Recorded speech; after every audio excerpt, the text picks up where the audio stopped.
Question మన జరిగిన AP constable mains 2025లో వచ్చింది. ఫస్ట్ ఈ క్వశ్చన్ చదువుతాం, ఈ క్వశ్చన్ అర్థం చేసుకున్నాం అసలు ఇది ఏందనేది. ఏ పర్సన్ ఏ అనే ఒక వ్యక్తి అట travels a certain distance in 5 hours 30 minutes.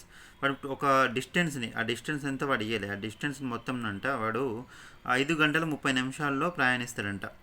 అయితే ఎట్లా చేసినాడు అనేది ఇక్కడ ఇచ్చినాడు. He travel 2/3 of this distance by a train at a speed of 60 km/h. వాడు ఏమంటాడంటే 2/3 వంతు డిస్టెన్స్ అంట 60 కిలోమీటర్ల వేగంతో పోయిందట.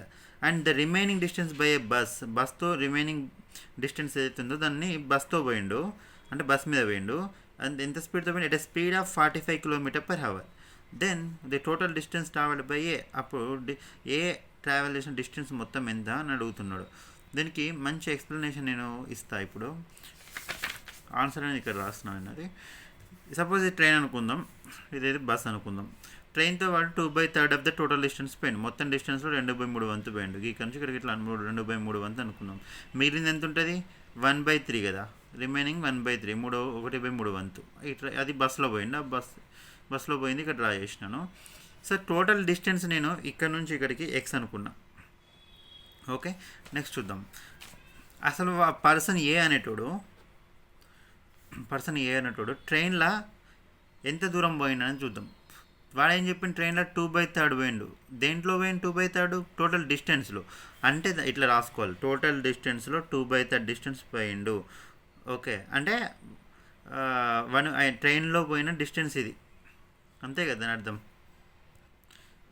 అట్లనే ఇటు సైడ్ చూద్దాం, బస్లో పడిపోయిన డిస్టెన్స్ చూద్దాం. మొత్తం డిస్టెన్స్లో, అంటే మొత్తం ఎక్స్ డిస్టెన్స్ అనుకుంటే దాంట్లో 1/3 డిస్టెన్సే బస్సులో పోయిండు, అంటే ఎక్స్ ఇంటూ 1/3 అని వేసుకోవాలి. ఓకే, నెక్స్ట్ టైం కనుక్కోవాలి మనం. టైం కనుక్కుందాం. Time is equal distance by speed. Distance మనకు తెలుసుకో, పడిపోయిన డిస్టెన్స్ ట్రైన్లో ఎక్స్ ఇంటూ 2/3, అంటే 2x/3 ఇక్కడ రాసేసిన. ఇక్కడ స్పీడ్ వాడే క్వశ్చన్లోనే ఇచ్చినాడు, స్పీడ్ 60 km/h స్పీడ్తో ట్రైన్లో పోయినాడు అని. సో ఇది చేస్తే మనకి ఇంత వస్తుంది, 2x/3 ఇంటూ 1/60.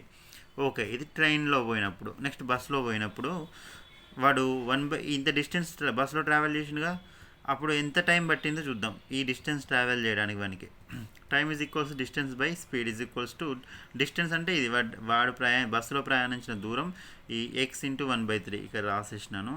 అంటే స్పీడ్ క్వశ్చన్లోనే ఇచ్చిండు 45 km/h స్పీడ్తో పోయిండు అని. సో ఇది చేస్తే మనకు వచ్చింది ఏంది, టైం వచ్చేసింది x/3 ఇంటూ 1/45. అయితే వాడు ట్రైన్లో ట్రావెల్ చేసిన టైం ఇది, బస్సులో ట్రావెల్ చేసిన టైం ఇది, ఈ రెండింటిని యాడ్ చేస్తే మనకు టోటల్ టైం వస్తుంది అనమాట. ఆడే ఇచ్చిన టోటల్ టైం అనేది చూద్దాం. ఇక్కడ చూడండి, టోటల్ టైం 5 hours 30 minutes. అంటే ట్రైన్లో పోయిన ఈ టైము, బస్సులో పోయిన ఈ టైం రెండింటిని యాడ్ చేస్తే అక్కడ ఉన్న 5 hours 30 minutes వస్తుంది అనమాట. రెండింటిని యాడ్ చేస్తే ఈజ్ ఈక్వల్, దీనికి ఈక్వల్ చేయాలి. అయితే ఇక్కడ ఏం చేసిన అంటే 30 minutesని హవర్స్లోకి మార్చుకున్నా. ఈ 5 hours ప్లస్ 30 minutes, దాన్ని 30/6 చేస్తే హవర్స్లోకి మారిపోతుంది. సో 31 32. సో ఇక్కడ ఏమైంది, 5 + 1/2 ఉంది. అట్లా రాసుకోవచ్చు, లేదా 5 అంటే ఇది 5 గంటల, ఇది అర్ధ గంట అన్నట్టు 1/2 అంటే. సో ఏమవుతుంది, 5.5 hours అవుతుంది, 5.5 గంటలు. ఇట్లా రాసుకుంటారు 5.5 గంటలని. సో దీన్ని ఇంకా మార్చుకుంటే ఫ్రాక్షన్ ఫామ్లోకి చూడండి, 2 5s 10, 10 + 1 11, 11/2 ఇక్కడ రాసినది. సో ఇక్కడ వీటిని సింప్లిఫై చేసుకున్నాం, 2 1s 2 9s కట్ అయింది. అంటే x/90 plus x/135 equals to 11/2 hours. దీన్ని సాల్వ్ చేసి ఎక్స్ ఫైండ్ అవుట్ చేయాలి. ఇక్కడ ఎక్స్ అంటే టోటల్ డిస్టెన్స్, మనకు అడిగింది కూడా టోటల్ డిస్టెన్స్ ఎంత అనేది.